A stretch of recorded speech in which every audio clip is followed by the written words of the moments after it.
Hi, welcome to the second coming of unbelief. I know I've shared bits and pieces of my story before, but I'm going to share a more elaborated story today.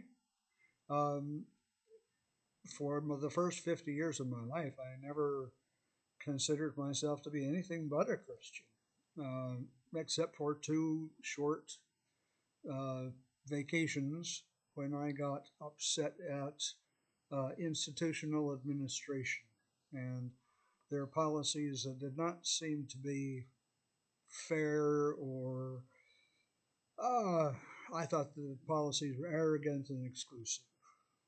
So when I was with my family, I attended the Seventh day Adventist Church. When it got too expensive to go to Taipei, um, I started going to a non-denominational church. I played the guitar for a non-denominational church. Um, I was a Christian. Okay? 2014 was when I read the news of Mike Huckabee's speech that he gave in 2010 about um, people who had pre-existing conditions. His thought was that people with pre-existing conditions shouldn't have health insurance because it drove up the cost for everything, for everybody. Well, I've read the Bible, and I know Jesus' ministry was devoted much to healing the sick, and he told his disciples specifically to go out and heal the sick like he did. Okay? I have pre-existing conditions. I've had something wrong with my ears from birth. I've had surgery a number of times. I have clinical depression. I'm on medication for that. God knows there may be some other pre-existing condition that I already have, also have. And so to read that a Christian pastor said, Jesus doesn't heal anymore, we don't do that. That's old school. Felt like a slap in the face. I'd already lived in Taiwan long enough to know that Buddhism and Taoism did not provide the answer. Um, at the moment as I read the article, I wanted to be emotionally as far away from Christianity as I could.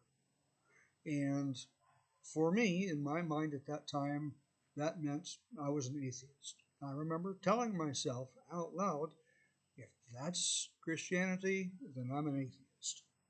Um, and it really set hard with me because that's kind of a difficult thing to change. Okay? But when I did finally accept that I no longer believed the same as mainstream Christianity, I was already tired of going to the non-denominational church and hearing the pastor say, "Oh, how terrible abortion is! Oh, how terrible is being gay!" Completely out of context, any random time. I was really tired because I didn't agree with it then, and I don't agree with it now. Because in 2014 I allowed myself to call myself an atheist. Then I allowed myself to watch some YouTube videos by YouTuber atheists. I never was really curious before that. And these YouTubers made some very valid, cogent points, and I found out what beliefs I'd had in the existence of divine anything. Uh, the need for that divine anything to communicate with humans, I found these beliefs to be fewer and fewer and fewer. There were, as various people pointed out, there were and are contradictions in the Bible. There's very little archaeological evidence to support any of the stories from Genesis to Revelation.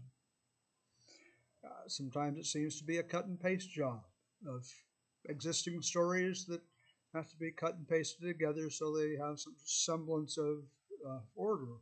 First, second, next. Um, and sometimes it seems that stories were later revised um, and told a different way, so now it's a contradiction. But they were told this other way to fit a narrative. And so it seemed to me, and it seems now to me, that people decide to believe something, and then they go in search of anything they can find to back it up. And they twist all kinds of things that never were intended to be used that way. They twist them to be support for their crazy, illogical beliefs. So, in reality, yes, I have chunked everything out the window. There's, I prefer to say that I have no systematic belief structure. It's just, you know, I'm not a fan of this train of thought or that train of thought or any train of thought. A big zero, an empty space in my mind. Uh, just feels more peaceful, feels more at home, more natural to me. Some people insist that I must wear a label, and so if I must wear a label, then I will label myself as an atheist. Atheists aren't expected to hate abortion and gays. And when they help in the soup kitchen, people say, well, bless his heart. He has a good heart. There are beautiful parts in the Bible. I still love the parable of the sheep and the goats. If my life needs to be built around something, then that would be one guiding principle, taking care of the least of these. There are other parts of the Bible, though, that have been weaponized, and I despise those parts. Look, we're all in the same boat. No one's better or worse than anyone else. We're all different, and yet very much the same. We all need to eat, drink, sleep, go to the bathroom, bathe, just be human. My existence depends on your survival, and your survival directly depends on my survival.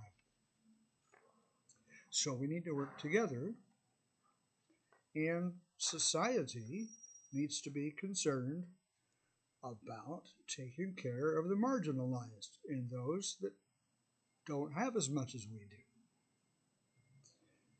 That's how I got here. I began in reaction to the news, and then it continued as I listened to people that made logical sense. My favorite content producers aren't producing ridicule on dumb people, Christians. They're not. They're not. The ones I love the most are the ones that say, look, some people taught us this growing up, and it just doesn't hold water anymore. Here's why. Those are my favorite. That's how I became what I am today. Some people ask, what's the meaning of life? If there's no afterlife, no heaven, what's the meaning of life? And I say, hey, life means whatever I choose it to mean. And now that I'm the one that determines the meaning of my life, I have never felt such deep meaning in being alive as I feel now. Some people say, well, what's the purpose of life? There's no God, there's no heaven, what's the purpose? Well, but the purpose is whatever I choose it to be. And it empowers me. And I've never, ever in my entire life felt this much purpose in life. Because I can choose what purpose what I want that purpose to be. I am a human. I'm not a chicken or fish. I have the power to change something in my world to make the world a better place for those who come after. I don't have to have a bridge or school or road named after me. That's not the important thing. Okay? I just need to make the world a better place because I was here. Okay? That's the story of where I began, where I am now, If you have any questions, please ask me. I may not have the answers right away, and if I don't have any answers at all, I may be able to recommend somebody who does. Okay? Thanks so much for watching Second Coming of Unbelief. Hit like and subscribe. Thank you so much. And I'll see you next time.